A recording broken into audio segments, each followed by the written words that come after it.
Selamat pagi saudara-saudara, kita ketemu kembali di pagi hari ini dengan kesehatan, kekuatan yang berasal daripada Tuhan. Kembali kita akan membaca dan merenungkan firman Tuhan yang akan menjadi penuntun di tengah-tengah hidup dan kehidupan kita sepanjang hari yang Tuhan berikan kepada saudara untuk saudara menjalankan tugas kerja dalam kehidupan saudara-saudara. Kita berdoa. Tuhan Yesus, pagi hari ini kembali kami akan membaca merenungkan firman-Mu.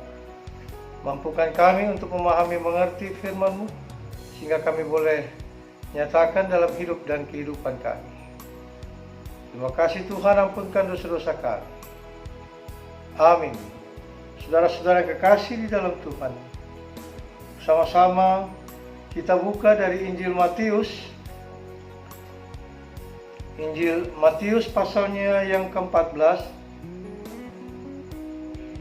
ayatnya yang ke-29 sampai dengan ayatnya yang ke-31. Injil Matius pasal 14 ayat 29 sampai 31 berkata demikian. Kata Yesus, "Datanglah." Maka Petrus turun dari perahu dan berjalan di atas air mendapatkan Yesus. Tetapi ketika dirasanya tiupan angin, takutlah ia dan mulai tenggelam, lalu berteriak, "Tuhan, tolonglah aku." Segera Yesus mengulurkan tangannya, memegang dia dan berkata, "Hai orang yang kurang percaya, mengapa engkau bimbang?" Sampai sedemikian jauh pembacaan firman Tuhan. Saudara-saudara kekasih di dalam Tuhan, kebimbangan seringkali menghantui kehidupan kita. Mana yang kita harus ambil ketika ada dua hal dalam kehidupan kita? Mana yang kita harus jalankan ketika ada dua jalan di hadapan kita? Timbullah kebimbangan. Apakah kita mengambil yang A atau yang B? Atau jalan yang lebar atau jalan yang sempit? Saudara-saudara, ada kalanya kebimbangan membuat kita ragu akan Tuhan yang ada bersama-sama dengan kita. Ini juga dialami ketika peristiwa Yesus berjalan di atas air. Ketika murid-muridnya melihat dia dan mereka berkata ia adalah hantu. Tetapi kalau kita baca apa yang dikatakan oleh Tuhan, "Tenanglah, aku ini, jangan takut." Lalu Petrus meminta kepada Tuhan agar ia diperbolehkan untuk datang kepadanya. Dan Yesus pun menyuruh Petrus untuk datang di hadapannya. Saudara-saudara, keinginan Petrus ini dijawab oleh Tuhan. Lalu Petrus turun dari atas perahu untuk berjalan di atas air. Satu langkah dia berjalan, lalu terasa oleh tubuhnya tiupan angin yang dirasakan oleh Petrus. Dan tiupan angin tersebut membuat dia takut.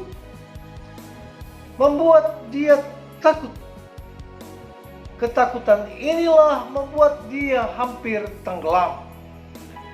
Di tengah-tengah apa yang dialaminya, itulah Petrus selalu berteriak kepada Tuhan, "Tuhan, tolonglah aku." Saudara-saudara, Tuhan, tolonglah aku. Di tengah-tengah ketakutan Petrus, terucaplah kata tersebut. Lalu yang dilakukan oleh Tuhan adalah mengulurkan tangannya, lalu memegang tangan Petrus. Lalu ia berkata, "Hai orang yang kurang percaya, mengapa engkau bimbang? Mengapa engkau bimbang? Mengapa engkau kurang percaya? Aku ada di hadapanmu. Aku yang menyuruh engkau untuk datang kepadaku. Tapi engkau diliputi dengan ketakutan, kebimbangan." Saudara-saudara yang kekasih di dalam Tuhan, itulah yang seringkali terjadi dalam kehidupan kita. Kita juga diliputi dengan ketakutan, kebimbangan, dan kekhawatiran di dalam menjalani hidup ini. Kita kurang percaya akan kehadiran Tuhan Yesus. Dan ketika kita melangkah, berjalan, dan diperhadapkan dengan segala polemik kehidupan ini, maka kita mulai tenggelam. Ketika tiupan angin kita rasakan, mulailah kita diliputi dengan ketakutan. Lalu kita berteriak kepada Tuhan, "Tuhan, tolonglah aku. Tuhan ada bersama dengan saudara dan saya. Tuhan yang menuntun langkah hidup kita." Tetapi kita tetap diliputi dengan kebimbangan dan kekhawatiran. Saudara-saudara yang kekasih, sebagai orang percaya, marilah kita tetap yakin dalam iman kita bahwa Tuhan ada bersama-sama dengan kita. Kita terus melangkah. Tuhan tidak pernah meninggalkan saudara. Tuhan tidak pernah membiarkan saudara.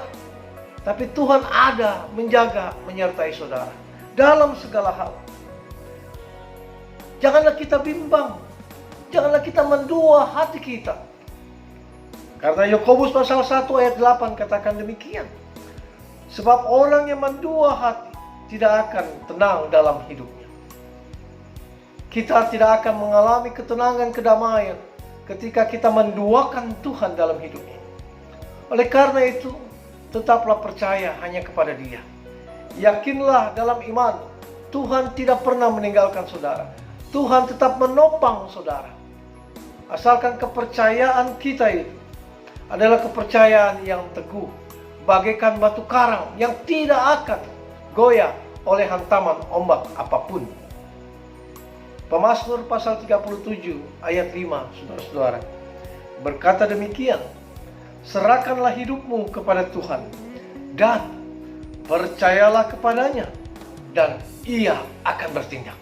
Serahkanlah segala pergumulan saudara. Serahkanlah segala rencana saudara. Serahkanlah segala apapun yang kita sedang hadapi. Dalam pekerjaan kita, dalam kehidupan rumah tangga kita, dalam kehidupan lingkungan kita. Serahkanlah ke dalam tangan Tuhan. Maka pemazmur katakan, Ia akan bertindak. Bertindak untuk membawa kedamaian, membawa kekuatan, membawa sukacita dalam langkah perjuangan kita. Dalam setiap rencana dan dalam setiap segala kerja kita. Oleh karena itu saudara-saudara, pagi hari ini kembali kita diingatkan. Tetaplah yakin dan tetaplah percaya hanya kepada Tuhan Yesus Kristus. Janganlah kita bimbang, janganlah kita khawatir. Tetapi pertaruhkanlah hidup kita dalam tangan pengasihan Tuhan Yesus yang selalu membawa dan memberikan kekuatan, kesehatan, dan berkat. Yohanes pasal 14 ayat yang pertama berkata demikian, "Jangan gelisah hatimu, percayalah kepada Allah, percayalah juga kepadaku." Biarlah hidup kita adalah hidup yang tetap ada dalam tangan pengasihan Tuhan. Kita melangkah dalam iman. Kita yakin apapun badai yang menerpa kita, Tuhan akan menjaga kehidupan kita. Amin. Kita berdoa. Tuhan Yesus, terima kasih kami sudah membaca merenungkan firman-Mu. Biarlah firman ini menjadi kekuatan bagi kami. di tengah-tengah langkah juang kami. Biarlah kami tidak bimbang, kami tetap teguh dalam iman percaya hanya kepada Engkau. Biarlah kami tetap selalu yakin Tuhan tidak pernah meninggalkan kami, tapi Tuhan tetap menopang langkah kaki kami. Terima kasih Tuhan, pagi hari ini kembali kami hamba-Mu berdoa untuk saudara-saudara kami yang saat ini dalam proses pemulihan, yang saat ini sedang sakit. Tuhan, jamah tubuh mereka, beri kekuatan, pulihkanlah tubuh mereka, beri kesembuhan. Bapak Alfonsius Bonte, Saudara David Tarore, anak Yohanes Aiba, Oma Bonte, Diaken Polomeno, Tuhan tolong apapun yang sedang mereka rencanakan, Tuhan adil dengan rencana Tuhan yang indah, agar kekuatan kesembuhan pemulihan boleh terjadi. Kembali hamba berdoa untuk Saudara Bimo Simanjuntak. Tuhan tolong, hamba-Mu ini berharap hanya kepada Tuhan Yesus untuk kesembuhannya. Hamba-Mu ini hanya berharap kepada Engkau Tuhan. Biarlah Engkau mendengar harapan Saudara Bimo. Tuhan mendengar segala keluh kesah Saudara Bimo, dan Tuhan yang akan memberikan apa yang didambakan. Bagi manusia ini mustahil, tapi Tuhan yang kami sembah, tidak ada yang mustahil. Kalau Engkau bersabda sembuh, maka itu akan menjadi kenyataan. Biarlah itu juga berlaku bagi Saudara Bimo Simanjuntak. Terima kasih Tuhan, hamba berdoa untuk jemaat-Mu sepanjang hari ini yang bekerja. Tuhan berkati pekerjaan mereka, beri kekuatan kesehatan, jauhkan dari hal-hal tidak baik. Yang mempunyai rencana sepanjang hari ini, Tuhan hadir dengan rencana Tuhan yang indah, agar mereka boleh bersuka cita karena Tuhan ada menjaga mereka. Kehidupan pribadi, keluarga jemaat-Mu, Tuhan bersama-sama. Biarlah keluarga jemaat-Mu adalah keluarga yang selalu takut akan Tuhan, berjalan bersama Tuhan, dan dalam kehidupan keluarga jemaat-Mu, nama Tuhan selalu dimuliakan. Terima kasih Tuhan, terima kasih. Biarlah seluruh hidup dan kehidupan kami adalah kehidupan yang selalu mengandalkan Tuhan dan percaya kepada Tuhan. Biarlah hidup kami tidak diliputi dengan ketakutan dan kekhawatiran, karena Tuhan Yesus Kristus menjaga dan menyertai kami. Terima kasih Tuhan, ampunkan dosa-dosa kami. Di dalam tangan pengasihan-Mu lah, ya Tuhan Yesus, kami berdoa. Terpujilah Engkau ya Bapa, Anak dan Roh Kudus. Amin. Saudara-saudara yang kekasih dalam Tuhan, biarlah firman Tuhan pagi hari ini menjadi kekuatan dalam kita menjalani hidup ini. Kita ketemu kembali pagi hari esok dengan kekuatan kesehatan dari Tuhan.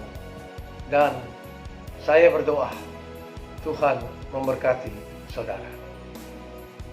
Amin.